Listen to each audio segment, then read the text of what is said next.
In previous math classes, you learned how to compute the distance traveled by an object which moves at a constant speed for a fixed length of time. This was the distance equals rate times time formula. But what if the object is not traveling at constant speed? How do we compute the distance then? Well, the answer is that we can approximate it, as in the following example.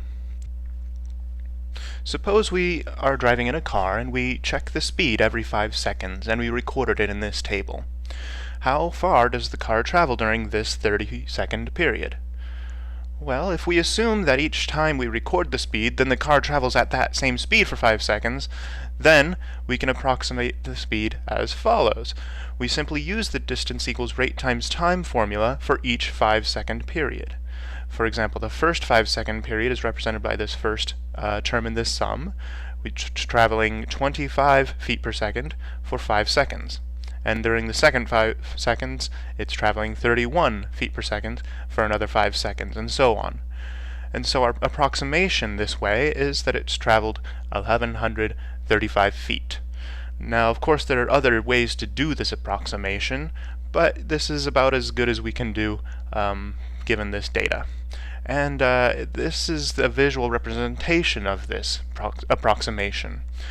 Suppose each of these dots represents the measured speeds at these 5-second intervals. Then the rectangles have area equal to these individual terms in this sum. Right? The 5 seconds would be the width of the rectangle, and then the 25, 31, 35, etc., those are the heights of the rectangles.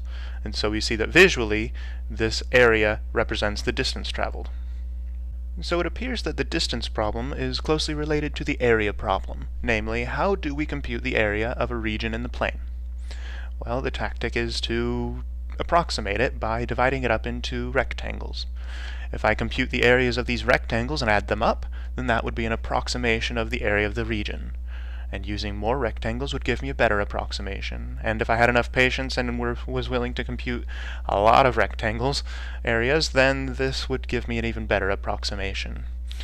Well, you'll notice that this very closely resembles how we solved the distance problem in the last example, and this shows us that the area under this curve, if this curve represented the speed of an object, gives the exact area. So the distance traveled by this object is equal to the area under this curve.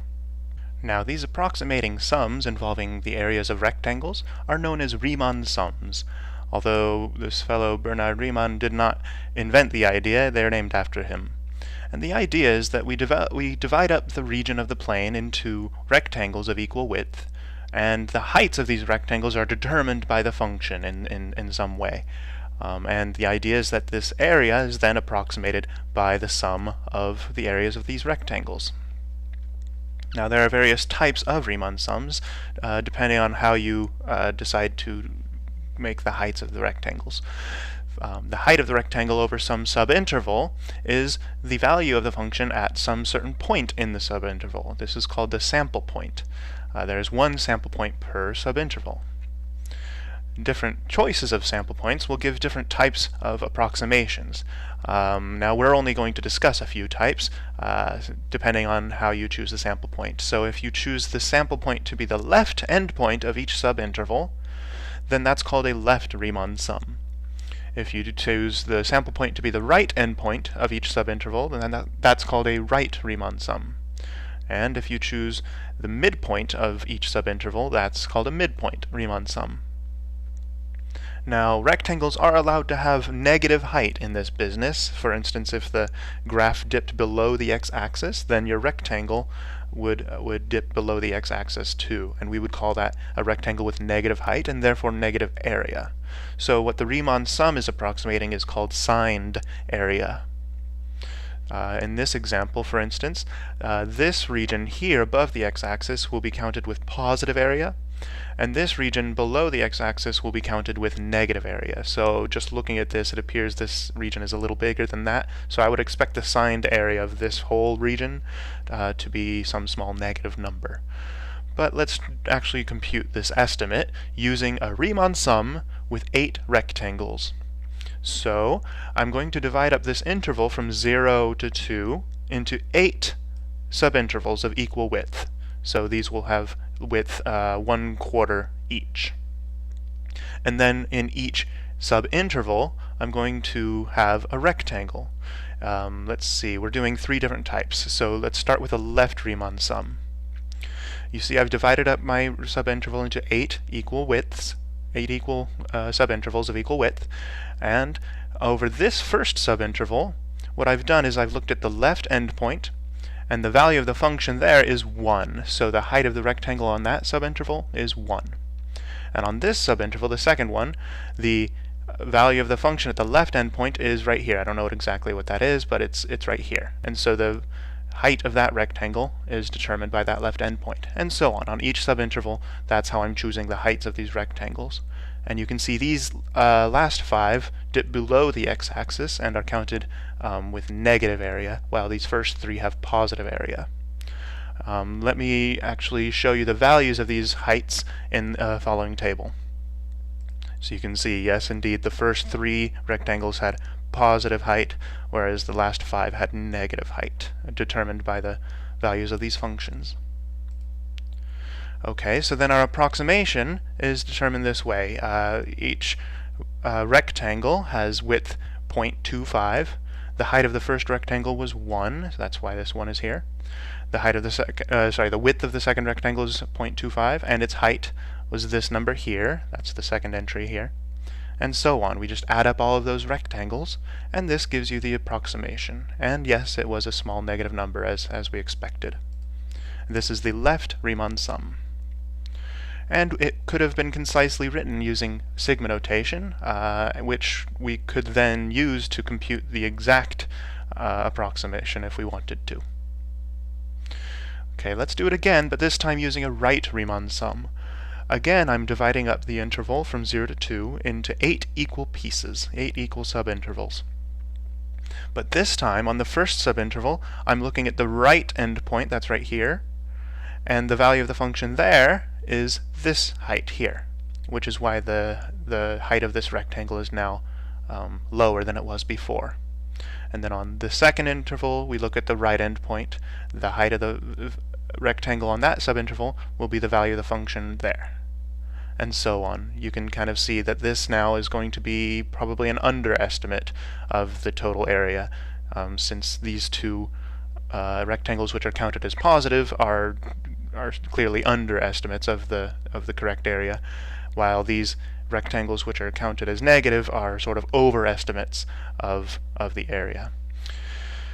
Okay, let's look at the table of heights. We can simply plug in these points. Notice that the sample points now are different, right? The first sample point is not 0 anymore. Now this is the right end point of that first subinterval, which is 0.025, and so on. Okay, and we can use this to compute our approximation as before. And yeah, so it's now a larger negative number as expected. We were expecting this to be a little bit less than the true area. So I'm expecting the true area to be somewhere between these 2 estimates we've done so far.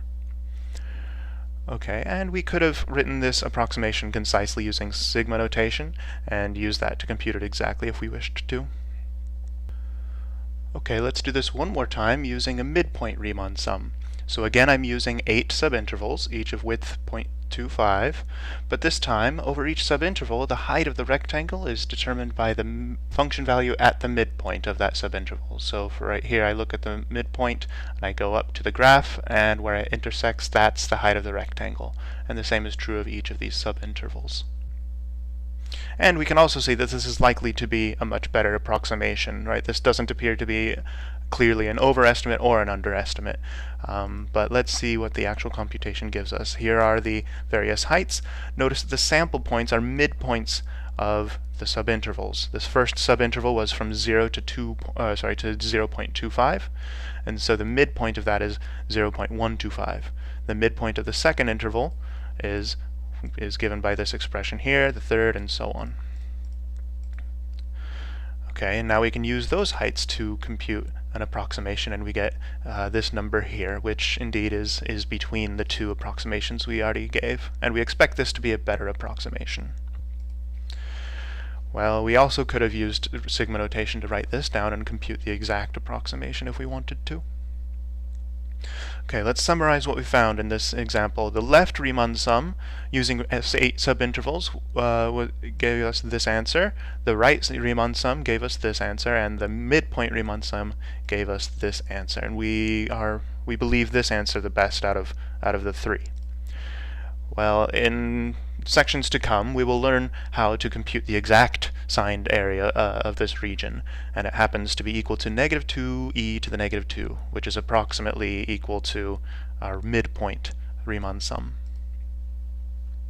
So let's recap what we've learned.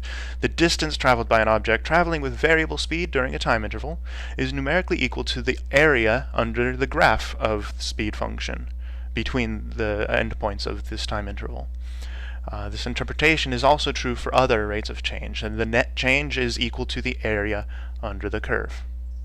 And the area of the region is approximated using objects called Riemann sums. And the more rectangles used, the better the approximation, although the longer the computation will take. Now, regions above the horizontal axis are given positive area, while regions below the horizontal axis have negative area, at least within this subject of computing Riemann sums.